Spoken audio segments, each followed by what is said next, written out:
Conclusions. Currency issuing government spends by crediting bank accounts, taxes by debiting those. It can always afford to spend more. There still are issues such as inflation, exchange rate effects, and interest rate effects. Okay? But there's no affordability problem. When the president tells you he's run out of money, that is just not true. Sovereign currency gives more policy space. There's no default risk. The government can control its interest rates, and it can use policy to achieve full employment. Now, I need to be careful because people hear things I didn't say. So let me go through a few things I did not say. I did say sovereign government faces no financial constraints.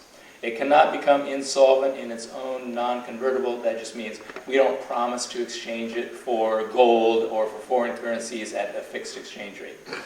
But it can only buy what is for sale. It can't buy things that aren't for sale for its own currency. For the United States, this is not a problem. Everything for sale in the United States is for sale in dollars, but that's not always true. Even in some countries that have sovereign currencies, there are things not for sale in their own sovereign currency, so that can be a problem. I did not say the government ought to buy everything for sale. Okay? The size of the government is a political decision with economic effects. Is our government too big? That's a political question.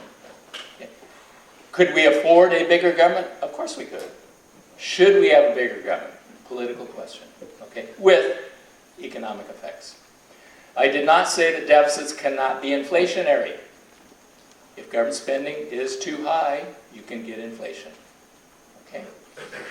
I did not say that deficits can't affect exchange rates. If our government spent more, ran us up to full employment, it's possible the dollar could devalue. I'll tell you, the empirical evidence for that is extremely poor. There is no direct link between the size of government spending and the size of budget deficits and the value of a currency. Okay?